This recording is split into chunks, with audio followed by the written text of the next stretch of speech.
By what name are you known? There are some who call me Tim. Welcome to another episode of Timmy Talks, the channel where we talk old school magic. And today we are once again back in Düsseldorf, Germany for the Rumble Royale. And we're going to look at a match played in the 5th round of the Swiss. So these are two decks that are doing really well. They're still in the running of making it into the top 8. So this is going to be an exciting close match. We've got Rob from the Netherlands. He's playing a 3-colored robots deck. He's taking on Marc, the German player, who's playing Erhnamgeddon. And he's got some lovely altars in his deck, by the way. But more about that in the deck section of this video. But before I jump into the decks, first a message about the Black Friday sale of 3-for-1 trading. Black Friday is early this year at 3-for-1 Trading. Their annual Black Friday sale is live and runs until Wednesday, November the 12th. Their whole inventory is 5% off and they offer free worldwide shipping on all orders over $300. Visit shop.3for1trading.com to shop for all the high-end singles, full sets, sealed product and gaming supplies. Excluded from the promotion are Avatar, The Last Airbender products, the 3-for-1 Advent Calendar and the 3-for-1 Chaos Draft, as well as event tickets. But who cares? We're buying old school Magic cards with a discount of 5%. How sweet is that? Use the code BF25 and grab your discount today.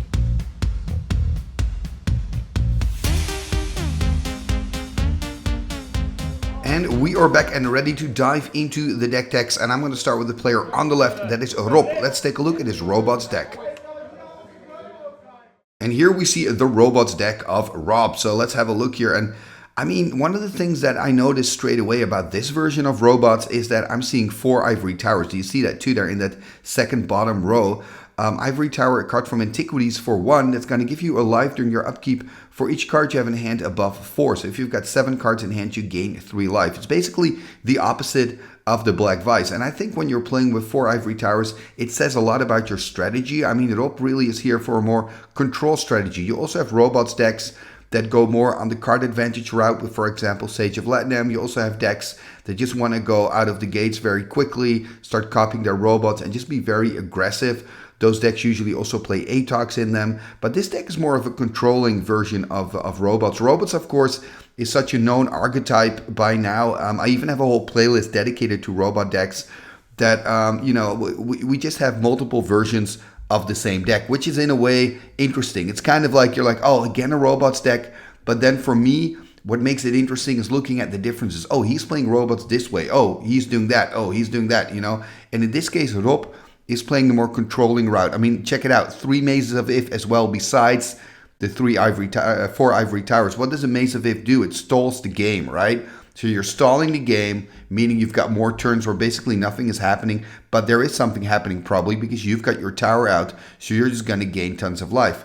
Then we also see 3 Abysses. Abyss, of course, really good in a robots deck, and it's going to be quite tough for Marc here to battle this Abyss because it's going to really hurt his Erhnamgeddons. And what I also like is Abyss with Maze of If, because what you're going to do when you play a maze, your opponent is probably going to overcommit to the board because you need to play more creatures to eventually be able to deal some damage.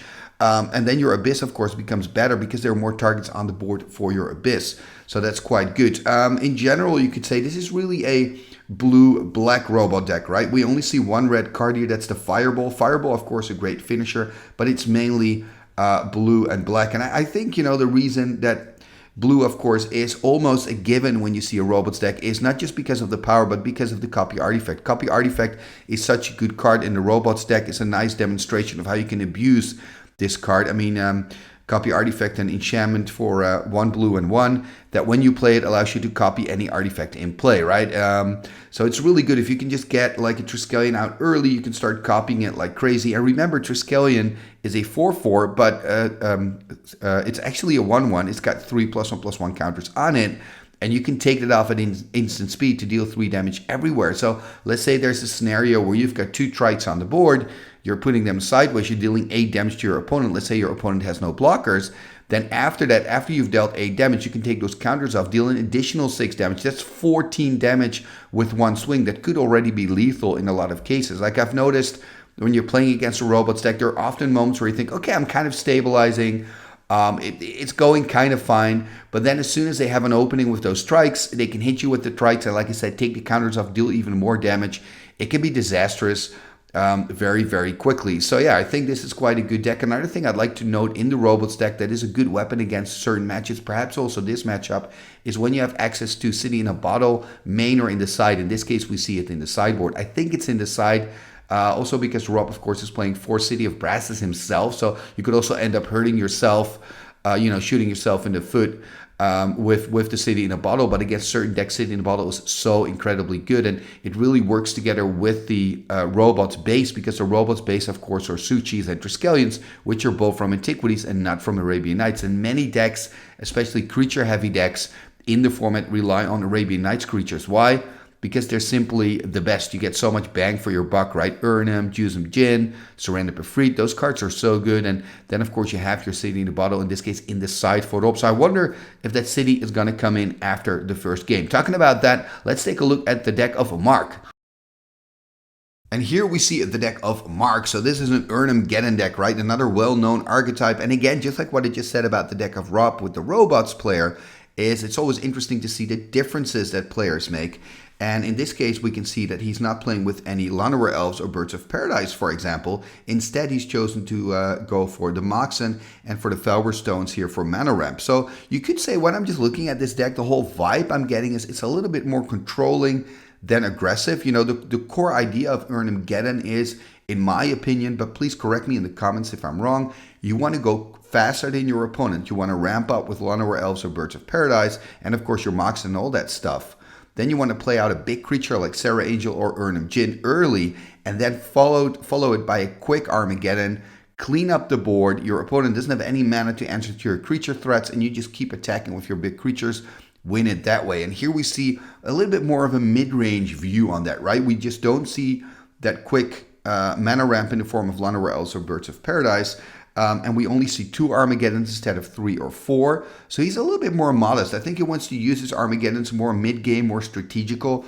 And then also when we look at the creature base in general, it's a little bit different than what we see in most Erhnamgeddon decks. We're seeing, for example, 4 Argovian Pixies. And I think Argovian Pixies is a really nice example of the meta, you know. When these players are building their decks, maybe some inclusions to people who don't come to these tournaments a lot may not seem to be sensible, but actually when you know the meta, it's actually very sensible. And Argovian Pixies is a nice example. If you know you're playing against a lot of Suchis, if you know you're going to play against a lot of Mishra's Factories, the Argovian Pixies become really, really powerful. What I also love about it is the fact that the artifact creatures cannot block the Pixies, so it's like guaranteed damage is going to get through. When we're looking at the rest of the creatures, we see 3 Suchis. I just mentioned them. Suchi in this format, because there's no mana burn, is just so good. 4 mana for a 4/4. The problem, of course, of the Suchi is it has 4 toughness. It is an artifact creature. Everybody is expecting it, so it's no longer a surprise. So it's, you know, it's good, but it's also very vulnerable. So I think in some decks, I wonder, why would you play it? There are not a lot of players that actually take advantage of the 4 mana that you get from the Suchi. Then when we look at the rest of the creature base, we see 2 Serra Angels. Serra Angel, it is still so good. It is, maybe I would even play 3 or 4 in this deck. Serra Angel is so good. 4/4 flyer for 5, which are great stats in old school, but also that ability that she doesn't have to tap when she attacks. That vigilance makes it so incredible. It's the only 4/4 flyer with that ability. And I mean, I've played against it, of course, numerous times, and I was at a tournament not too long ago playing my mono green deck, just aggro, you know, was all white bordered. Was really, really fun to play, by the way. But my biggest problem, or one of my biggest problems, were the Serra Angels. I mean, my opponent could keep attacking, and he still had a blocker up. That was so incredibly frustrating. So Serra Angel, really, really good creature. And then, of course, we see the Erhnamgeddons. You cannot have an Erhnamgeddon deck without the Erhnamgeddons. And maybe you don't recognize them, but they're those full art cards there in the middle. Beautiful, made by the artist himself. Very, very cool. And it's actually a shame, Marc, you're not playing with the full 4, because they should be a set together. But it's beautiful. Creature, of course, 4/5. 1 green and 3 from Arabian Nights, which is relevant because remember, Rob has 2 City in Bottles in his sideboard. So I wonder if we're going to see the City in a Bottles. But yeah, Erhnamgeddon, of course, a very good card. And then when we're looking at the spells, we're kind of seeing what you would expect here, right? 4 Disenchants, 4 Swords for the control. Of course, that Black Splash in the form of Mind Twist and Demonic Tutor. We only see a little bit of greenish here, right? We've got the Argovian Pixies as mentioned before, but we then in the spell section have the Regrowth, and we also have a Sylvan Library. And then we have blue, again, not too much, right? We see the blue power, the Brain Geyser, and one very, I would say, very naughty, pretty cool altered counterspell in there, but no mana drain. In general, oh, we do see a mana drain, by the way. We don't see a Time Twister. That's a power piece we're missing, which kind of makes sense in here. I mean, after an Armageddon, you don't want a Time Twister and give your opponent a chance to find lands again and get back into the game. That would be quite silly. In the sideboard, interestingly enough, right, we see 3 Divine Offerings. Divine Offering is one of those cards that is really good, again, because of the Suchi I mentioned earlier and because of the fact that so many players are playing artifact-heavy decks. So I'm not surprised to see Divine Offering here in the side. I am a little bit surprised that he's not playing at least 1 main. You could go 3 Disenchants, 1 Divine Offering, but he's just going for 4 Disenchants. I mean, makes sense, and at least you know that you're going to have a disenchant when needed, for example, against those abysses of Rob. So, yeah, this is interesting because I think both players have answers to each other's threats, but it's all about, like, in so often in Magic, it's all about the order, it's all about a little bit of luck, it's all about the timing. So we'll just have to wait and see. Talking about that, let's go to the match here in round number 5 between Rob and Marc. Enjoy. Game number 1, here we go with, on the left, we have Rob. And he's playing robots today. He's on the play, starting with an Underground Sea. And on the right, we have Marc, a German player. He's playing Erhnamgeddon. Rob, by the way, is Dutch. And Rob is playing a deck with 4 Ivory Towers. So I wonder if we're going to see an Ivory Tower first thing. He's going to tap the sea here. There we go. There's the Ivory Tower. So that means some life gain. But Rob, of course, only has 5 cards in hand after playing out those 2. Let's see what Marc can do. Mox Emerald. And, oh, Argovian Pixies turn 1. Pretty sweet start there. So the 2/1 creature on the board. And remember, it cannot be blocked by artifacts, and all damage dealt to it by artifacts is reduced to 0. And there we see Rob gaining a life. The bull on the dice represents the 6, so he's on 21. There were dice given to people that played at the Raging Bull series in Amsterdam, by the way. Look at this Ancestral Recall for Rob. Yeah, this is really good for him. Not just because you're drawing 3 cards, but also because you've now activated your Ivory Tower again. He's now on 7 cards, I believe, which is really good. That means 3 life gain next turn. And Rob, you're playing a basic planes attacking for 4, so that means Rob's going to drop to 17. There's the pass. Now he's going to gain 3. He's going to go back up to 19, I believe. Exactly. Actually on 20 because he had that extra life. Yeah, so he's back on 20. We also see a copy artifact in hand there. Another Underground Sea. So 7 in hand for Rob. I mean, one of the things he could do, yeah, taking back. Okay, I want to say just not play out a land, but copy the tower. Just deciding to play out the Mishra's Factory and pass. Not using the copy artifact. There we see a Soul Ring. And I mean, he can just already attack here again for 4. There's a Strip Mine, I believe, taking care of that Underground Sea. And it's interesting that he's not going to go for the Mishra's Factory. The reason I'm saying it's interesting because you know that Rob has another Underground Sea in hand. There's the attack with the Argovian Pixies. Cannot be blocked, of course, by the Mishra's Factory. So 2 points of damage for Rob. But then, of course, life gain again from the tower. Drawing his card for turn.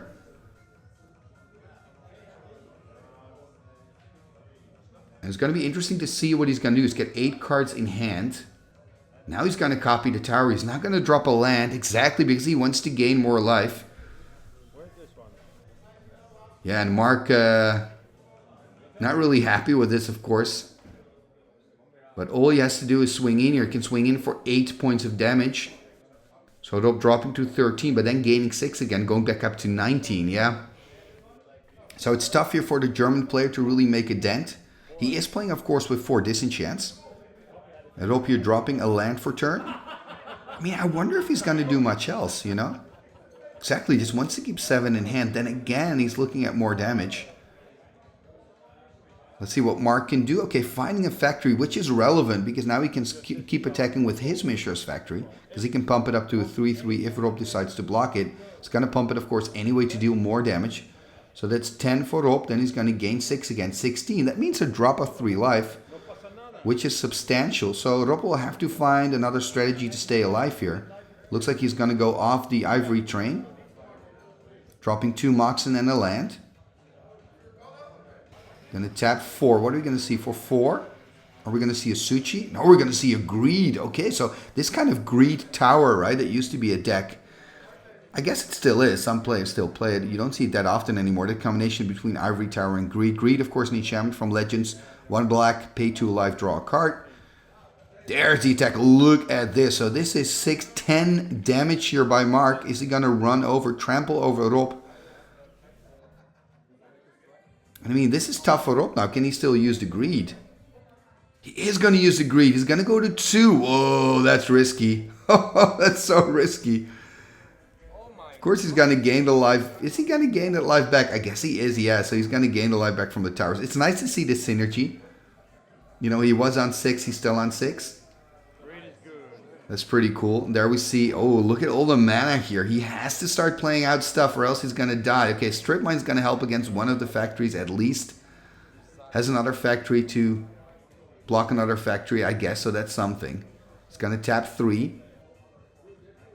Ooh, there's a Time Twister. That's really good with the double tower. Problem, of course, is you're on 6. You're also giving Marc a full grip of cards. Oh, but this is a nice first game. Marc being the aggressor, Rob trying to stay alive.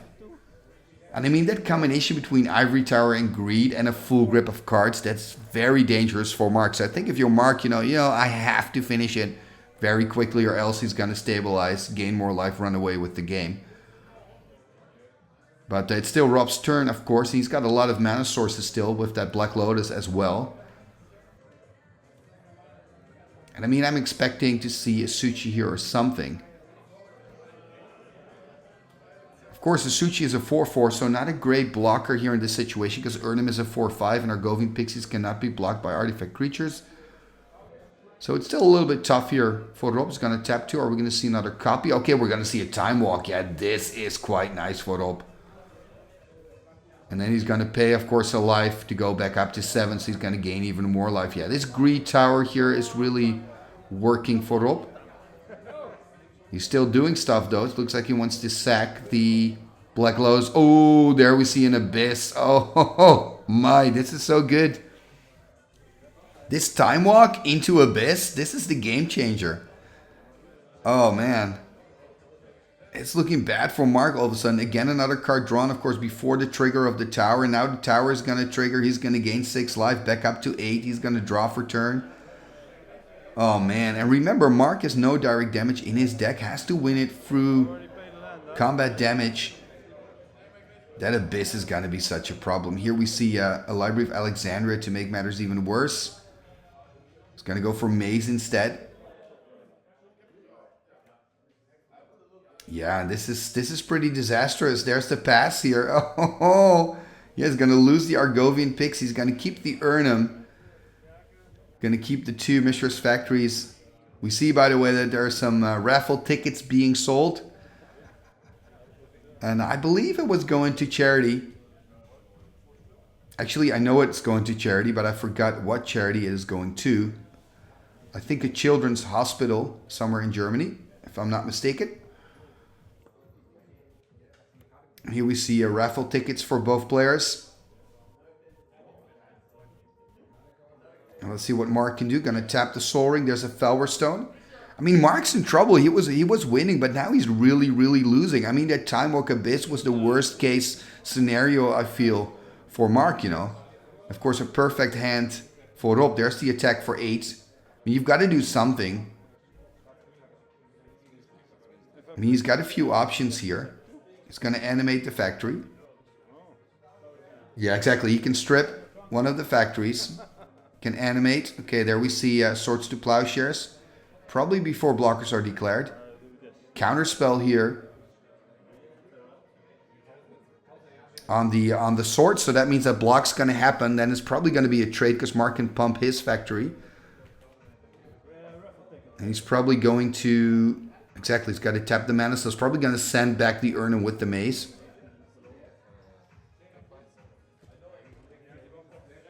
Exactly, so it's a 3-3, tapping it as well, so they're going to trade. Yeah, this is a disastrous outcome for Marc. I mean, I get it, he has to attack, and he's picking up the cards. Yeah, I mean, here you can see how quick things can change. Marc was winning. Marc, you were doing great. And then there was the time twister into time walk, into abyss, greed in combination with the double tower. Bam, and you were done. There was nothing you could do, you know. So I understand that he's going to pick up the cards here. Both players are going to dive into their sideboards, and we will catch back up with them in game number 2. Game number 2. So let's see what's going to happen. Marc, of course, on the play after losing the first game in a very spectacular fashion. And he's going to take a mulligan here, starting with just 6. Let's see if he can have another aggressive opening. Started with an Argovian Pixies in the first game. Let's see what he can do. Here we see a Bayou. And we see a Mox and a Black Lotus. Oh, look at this. Turn 1 Sarah Angel. I'm liking it. Oh, Maze of If. Yeah, Marc giving there the friendly finger. I mean, this is so bad for Marc. You know, you have this great start with your Sarah, and then you've got the Maze. We do see a follow-up with the Sylvan, by the way. Rob here playing a Factory and a Mox. Passing the turn back to Marc. Let's see what the German player can do. Looking at the top 3 cards, drawing an extra 1. Going to drop to 16. Going to play City of Brass. Going to tap 2. Are we going to see an Argovian Pixies? Nope. Felverstone. And passing the turn. I guess if you're Marc, you really just want to find an Armageddon here to just get rid of that Maze. And there we see Rob here animating the Factory, playing a copy artifact here. Going to try to copy. There's a Disenchant, so now he's got to choose another target. The good news for Rob is, though, there are some good targets. Going to go for Felverstone on the side of Marc. Makes sense because Marc has that City of Brass, so Felverstone can now make any color of mana. There's the pass here. Let's see if Marc's going to draw some more cards. He's going to stick to the 1, so going to stay on 15. There's the attack. There we see a Gemde Tome. Okay, that's quite nice. So the Tome could maybe give him some card advantage. Here we see a Loa and a Suchi, the 4/4 creature from Antiquities.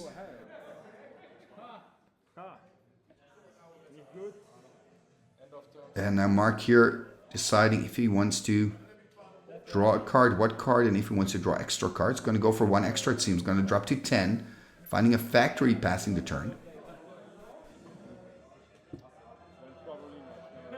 And Rob now taking on his turn. I mean, I guess you want to swing here, right, with the Suchi. Exactly. I mean, you don't mind trading it for Sarah. And when you're Marc, it feels kind of bad to trade it for Sarah, but you're on 10. Exactly. Feel like you kind of have to. Also, 4 damage represents a card with that Sylvan. Here we see another Suchi. Okay, there's a counterspell. Yeah, this is important. You don't want to get run over with Suchis. So, counterspell by Marc here on that second Suchi. And, ooh, Ancestral Recall. That's pretty good. Drawing 3 cards. Always good. There is a Tropical Island and a pass. Still no answer, though, for that Armageddon. Also has no pressure on the board, of course, at the moment. Just has that one Mishra's Factory. Ooh, there we see a Triskelion. And this is already risky, right? Marc's on 10. That is risky. That's good, huh? Yeah, Marc now a little bit in the tank. What to do? I mean, you need to find an answer to the trike. You don't want to take 4 from the trike, go to 6, you know, with those counters on it. You're practically on 3, which is really low. Okay, he's going to tap his own city. He's going to take a damage. And, oh, there's a Dust to Dust coming from the sideboard. Yeah, what a sweet card. He's going to remove 2 artifacts from the game. They should be removed, by the way. And there we see a Suchi by Marc. But yeah, this Dust to Dust, very good card. Card from the dark, coming in from the sideboard for Marc. Here we see a Factory being played out. And Rob's going to tap 3. What are we going to see for 3 here? Oh, Time Twister. Oh, that's spectacular. Now, remember that Time Twister in game 1, it won Rob the game. So I think if you're Marc here, you're probably nervous. Also because Rob, of course, has that Library of Alexandria, which is going to get activized. Can you say that? No. Which is going to be activated, thank you, because of the Time Twisters. He's going to have 7 in hand. He can start using the Loa. I mean, for Marc, you just have to hope that Rob's just going to whiff, kind of, and that you find your perfect hand, maybe with an Armageddon in there to get rid of the Maze and of the Loa at the same time. First, of course, Robbie's going to use his Library of Alexandria, going to go up to 8 cards in hand. There we see a Strip Mine, there we see a Mox Emerald, and oh, Ancestral Recall, oh my. When it rains, it pours, I guess, for Marc here. 3 more cards for the Dutch player. There we see an Ivory Tower. And remember, Rob's still on 20. Marc's already on 6, so just 2 tries and he's dead. There we see a soul ring, and there's the pass. Okay, at least he's given Marc a turn. Come on, Marc. Let's hope he's found the perfect hand. Maybe starting off with Erhnamgeddon, that would be quite nice. Gonna go here with Tundra, so I guess he doesn't have an Erhnamgeddon. He's putting the City of Brass there to the side, which makes sense when you're just on 6. What is he gonna do? Okay, Divine Offering. Does it mean he's got like a balance? Divine Offering on his own Suchi, meaning he gains 4, go to 10. What else is he gonna do? Gonna tap everything. Oh, there's a Mind Twist. Oh, this is really good. A Mind Twist because he's using the mana from the Suchi to twist, to have enough mana to twist the entire hand of Rob. Rob having the mana drain in hand, by the way, but only 1 blue open. So perhaps he was a little bit too greedy with tapping things. Although he had to play the Time Twister, right? Anyway, it is what it is. I'm happy for it because now Marc's kind of back in the game. There's the attack for 2 with the factory. So Marc dropping to 8, taking on his turn. I mean, Marc's not there yet. I feel like he just needs an Erhnamgeddon here. Erhnamgeddon would solve so much, right? Play a creature on Erhnamgeddon in the same turn. That would be ideal. We're not seeing it happening though. We see Soul Ring into Felverstone. He's on 8. He has to find a solution. He does have a factory there.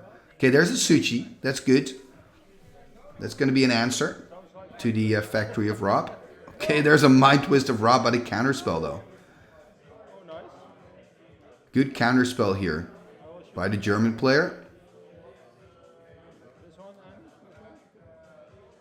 And Rob's going to tap 3. No, he's played the Mind Twist, of course, and that could counter it away. Okay. So Mind Twist for 3 because he's tapping 4 in total. Anyways, passing a turn here, and it's looking good again for Marc. There we see the Maze of If. I'm going to send back the Suchi. It's going to be a Time Walk. No, we're going to see an Argovian Pixies. And Sarah Angel's going to take a damage. Going to drop to 7. At least there's some pressure on the board. Now there's a Suchi from the top. It's going to pass the turn.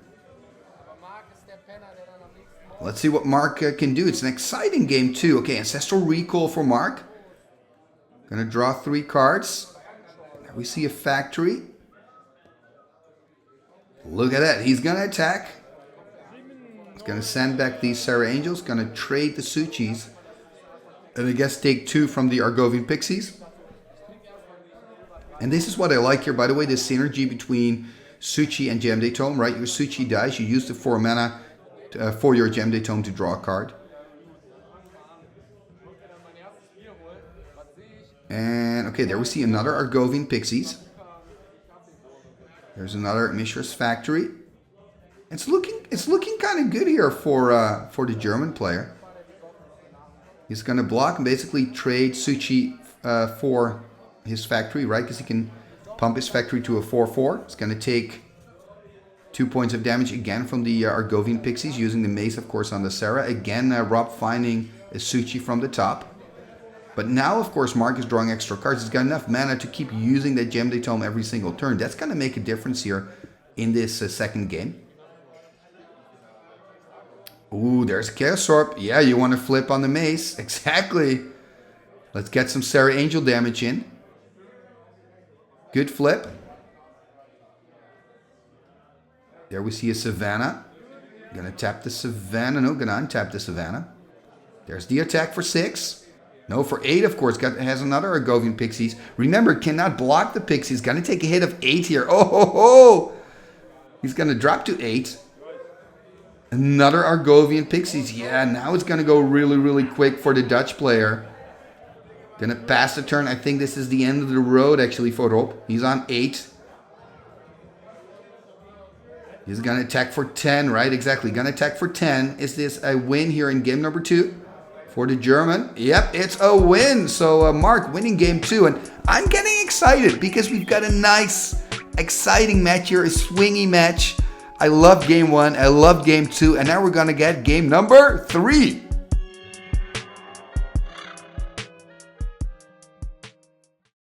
Game number 3 here is about to begin. The big decider. We see Marc taking a mulligan here, going to 6, Rob, of course, on the play. Oh, Library of Alexandria. There we see the friendly finger by the German. Oh, strip mine. Taking care of business here and passing the turn. So both players just having a lot of banter. It's fun to see. There we see another strip mine and into an ivory tower. Okay, tower is back for Rob. The tower that did so much for him in that first game. There we see a Tundra passing their turn.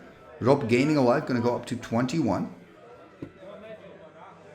Let's see what he can do. There's a City of Brass and passing the turn. Ancestral Recall on end step for Marc. Yeah, that's pretty sweet. I mean, that always makes life better, doesn't it? Drawing 3 cards. There we see a City of Brass. It's going to tap 2. Going to take a damage here. There's a Disenchant. Take care of the tower, passing the turn. Ooh, Gloom there in hand for Rob. Coming in from the sideboard, I guess. Exactly now finding its way onto the battlefield. Rob should take 1 damage though from the city. There's a Library of Alexandria here for Marc. But remember, Rob does have to strip. At least he can use it once. There's a Mox Jet. There's a Flower Stone passing the turn. Copy artifact there from the top for Rob. Gonna tap 2, gonna take a damage, and yeah, remembering the damage earlier.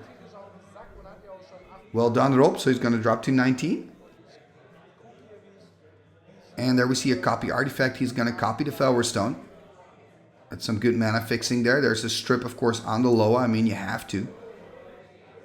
There's another tower. I mean, Rob is missing a land drop here. Looks like Marc wants to do something. Nope, changing his mind here, taking his turn.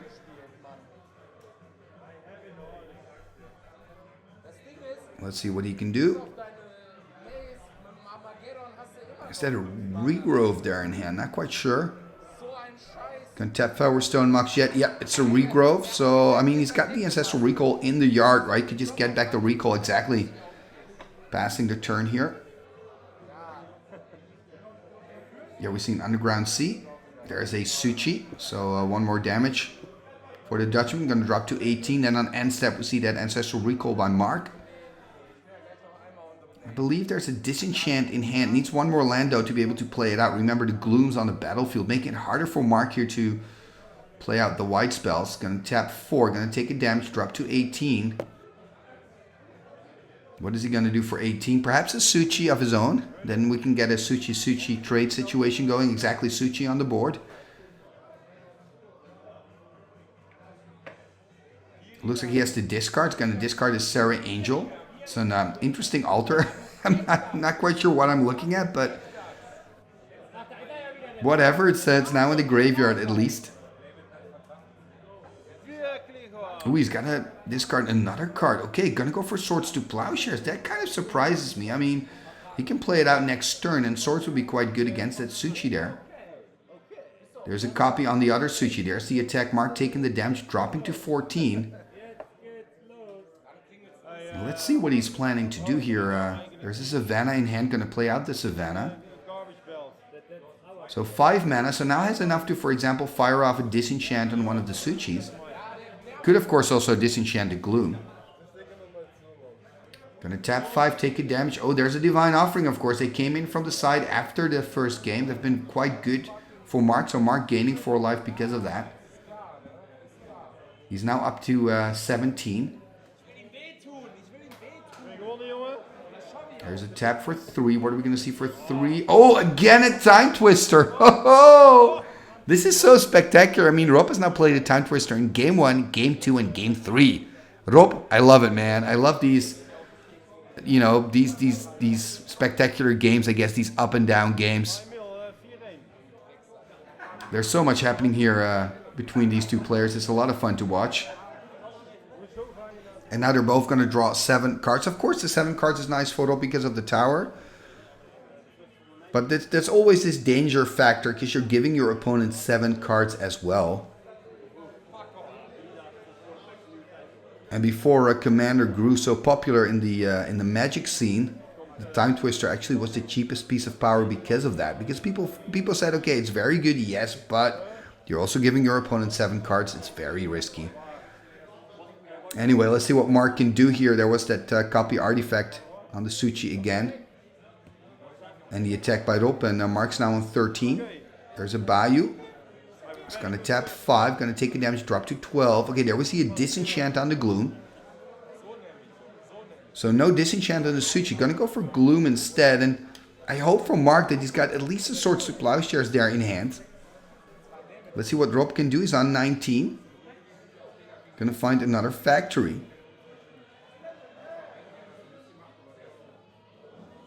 Going to put the factories there. So 2 factories for him.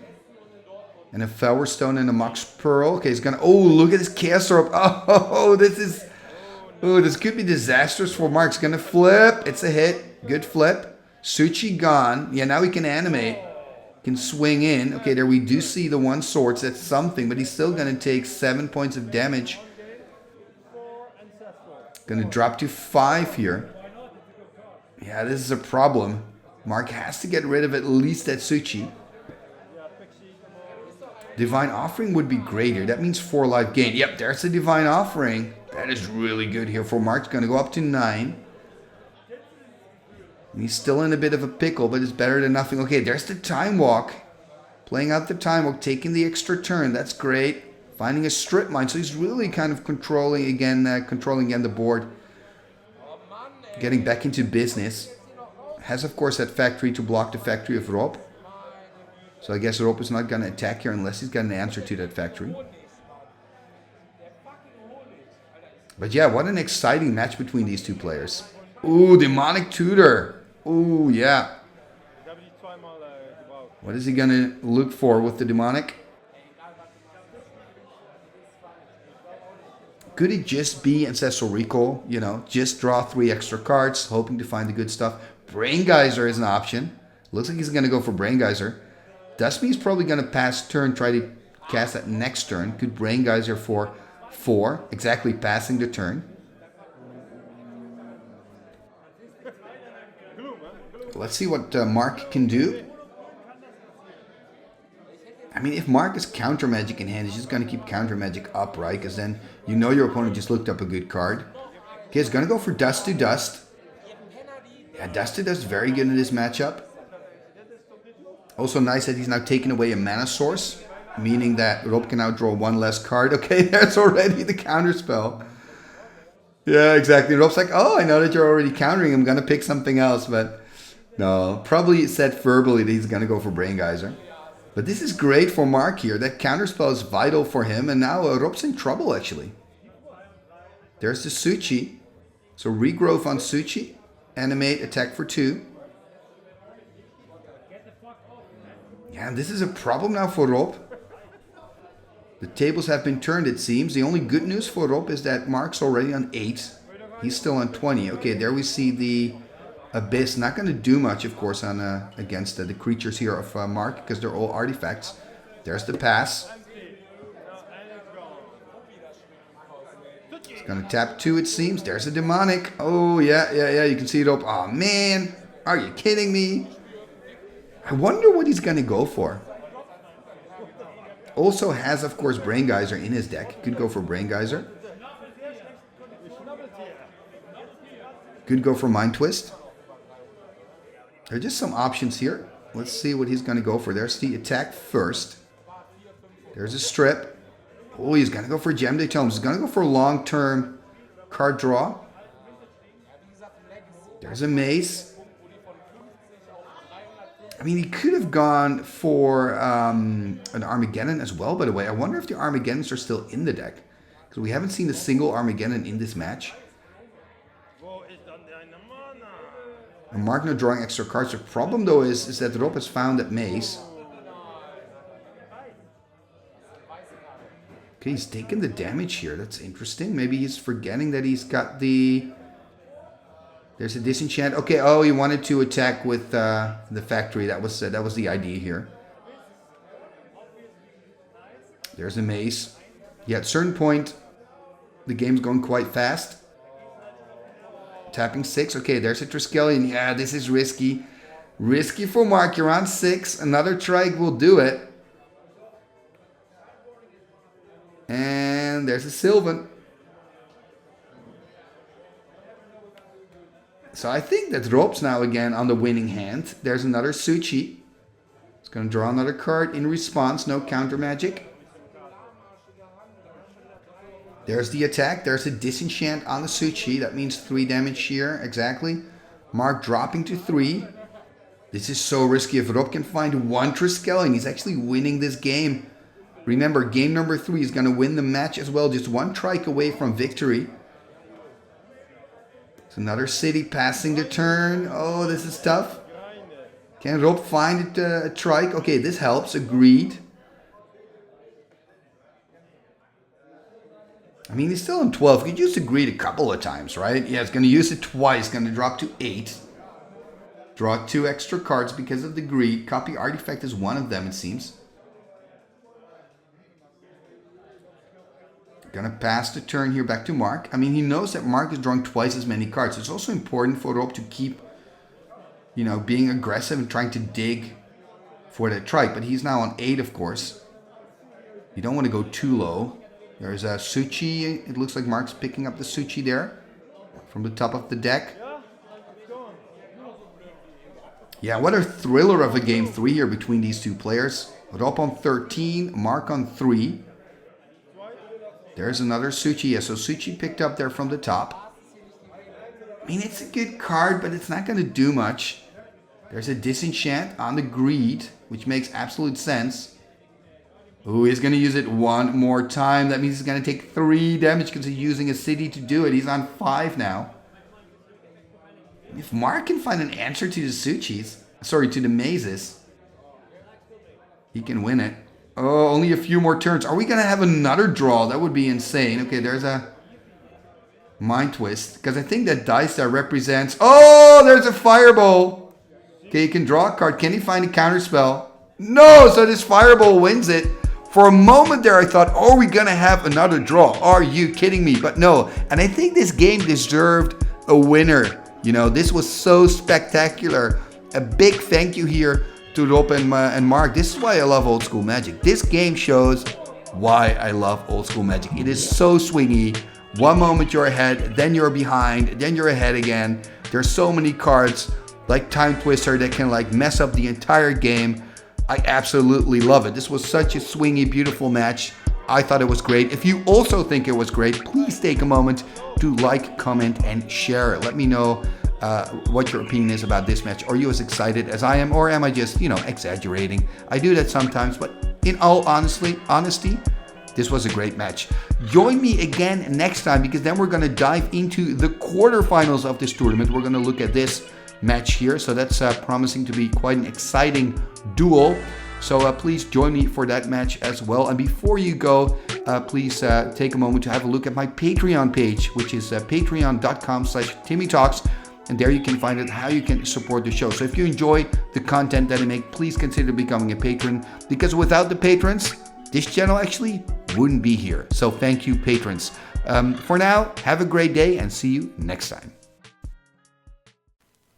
What shall we do with the drunken sailor? What shall we do with the drunken sailor? What shall we do with the drunken sailor? Early in the morning, way hey and up she rises, way hey and up she rises, way hey and up she rises early in the morning. Put him in the longboat until he's sober, put him in the longboat until he's sober, put him in the longboat until he's sober early in the morning. Way hey and up she rises, way hey and up she rises. She rises early in the morning.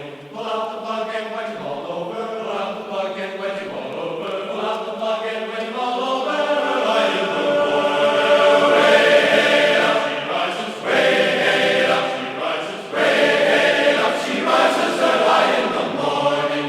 What shall we do with the drunken sailor? What shall we do with the drunken sailor? Put him in the scout to the hood, my son. Put him in the scout to the hood, my son. Put him in the scout to the hood, my son.